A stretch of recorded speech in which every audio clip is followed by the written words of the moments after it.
Hello YouTube, Sean here, doing another recap video from iRacing 2021 Season 1.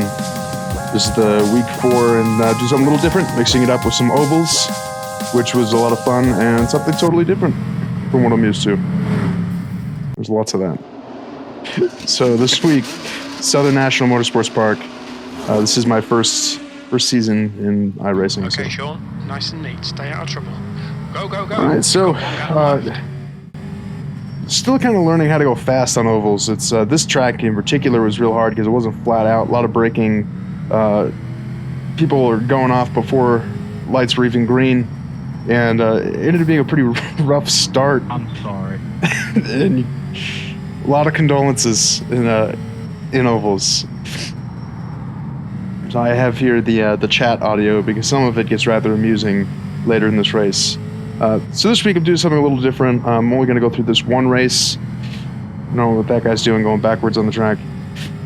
Just going through this one race, and I was kind of just dive in. This is the most interesting, entertaining race. Not necessarily the best result, worst result, whatever, but definitely the one that the most things going on. That guy's just still hanging out on the apron.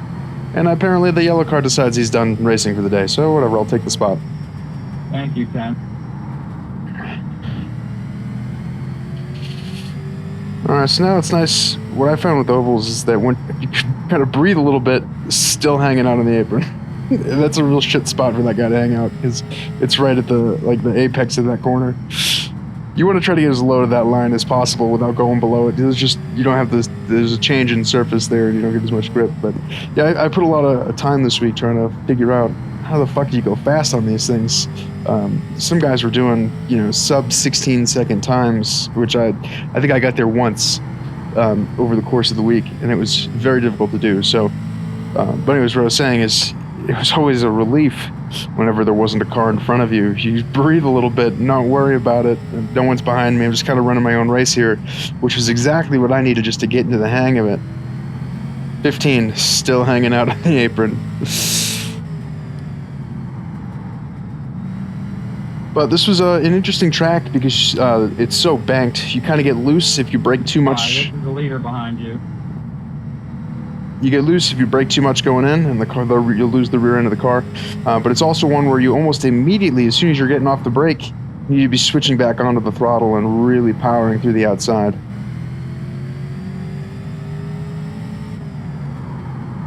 And there's only really one line through most of the course. Contact up ahead, just try to be cautious, have a little lift. Most of the oval, at least it seems, well, I know right now it's just definitely the rookie session. This was like my second or third race, I think, on an oval in iRacing. Look at the big catastrophe up ahead. And it just similar to the road racing with the Miatas, where it's just, you drive to survive. Just avoid as many incidences as possible. That is a lot harder in the oval than it is on a road course.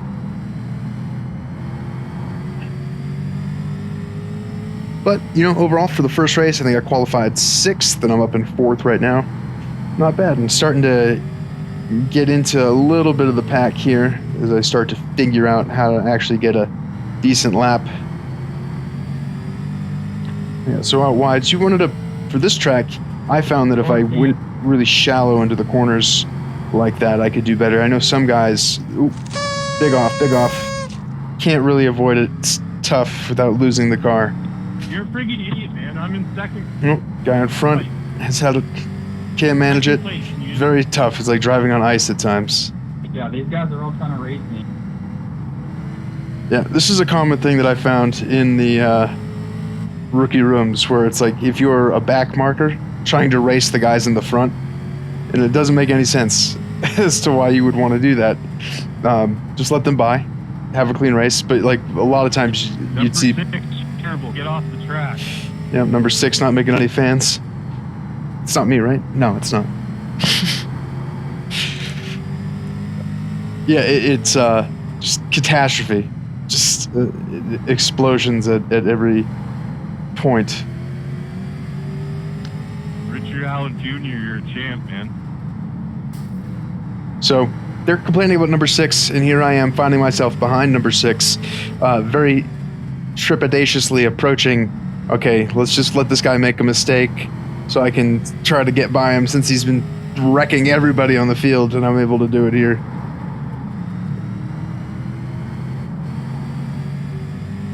He just stayed wide on that whole time.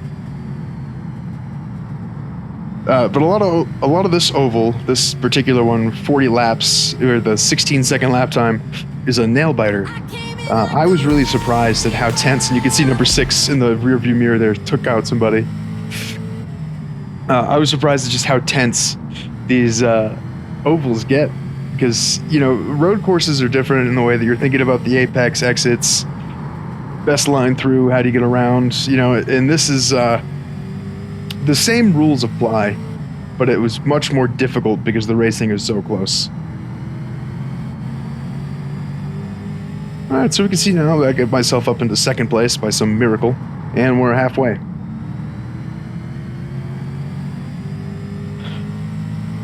It's really progression by avoidance.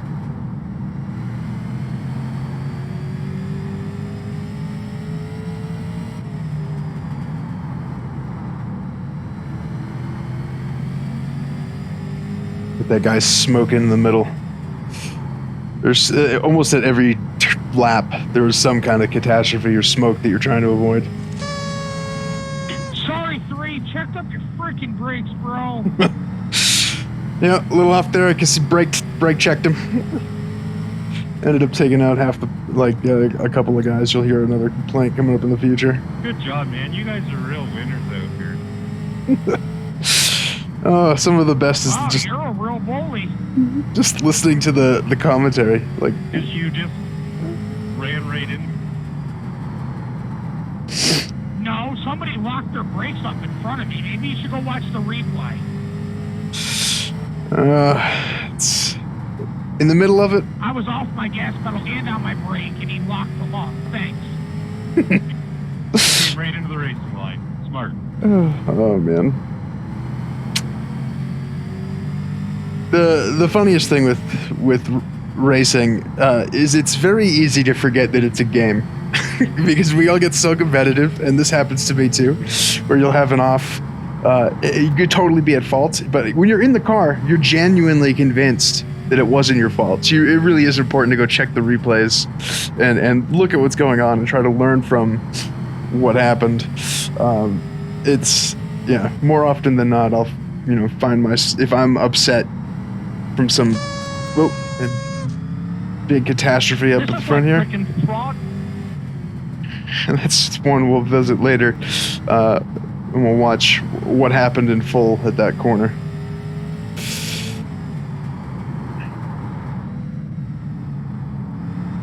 Oops, another one. Just able to squeak around the outside. And that's what I mean about it being tense. At any given lap, the car in front could just lose it, and you're just trying to react. Very different from the road circuits when, if somebody has an off, they're usually out into a gravel trap or something, you can easily avoid them. But here, it just, it's hard to approach someone and try to pass, because if you get too close going into a corner or coming out of the corner and they lose it, you're going with them, right? They take you. So it's really tough to get tight on somebody. And all of my overtakes here have been from someone crashing and me just being far enough away to avoid it. So I would hardly say that I'm in second place by skill. It's really luck. Sorry.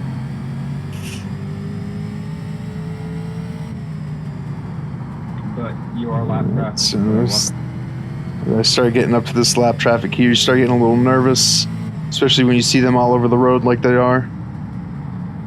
Just be a little cautious, late on the power there, going out wide, just trying to give them space to make a mistake. I don't have quite enough pace to get around them. And they're not going high in the corner to help me out at all, so. There's something that I tried to do in a couple of races if I was getting lapped, whether, I had an incident or whatever and coming out of the pit. and then he came down on me, and I was traveling out wide. Not much you can do there, and I don't know if that's him blaming me or not. Hard to say. He's been on the mic complaining about people hitting him all day, and if you have more than one complaint about someone running into you, it's probably you, and not the rest of the pack. But anyways, that's a major fucking bummer with 5 laps to go to hit that guy and spin out. But I managed to hold my shit together and not lose it on the mic, turn the car around and get going. It only lost 2 spaces, so I'm still going to finish better than I started, which is really all that I was hoping for, really was to finish the race and to be a couple of spots as gravy.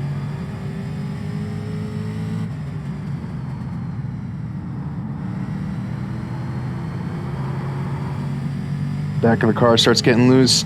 Towards the end of the track, the tires got so hot, you'd start losing a little bit. You didn't have the same grip, and you'd actually lose about half a second going around. I mean, which now I'm obviously being super cautious and up into 3rd somehow. I think somebody must have pit. But 2 to go, and thinking here at this point, don't fuck it up. The white flag, don't fuck it up. Keep it going.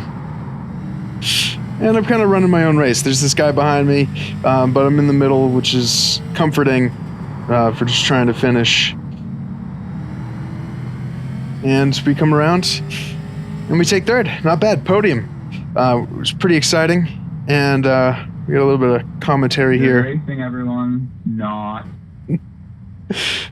You guys are useless, just running around and hitting everybody. That's a terrible race. You guys, get a clue. Oh, I love it. It's super bad. It was an awful race. Very ugly. But that's, ovals in the rookie season at iRacing. This is a look at that catastrophe that we happened on like lap 26 or something like that. Just complete did not care. And that's my car there, the Tide car coming through. So ovals were a lot of fun. Definitely something I'm going to do more of. That's the accident there that happened on lap 5 to go. Well, that's it. Thank you for watching, and tune in next week.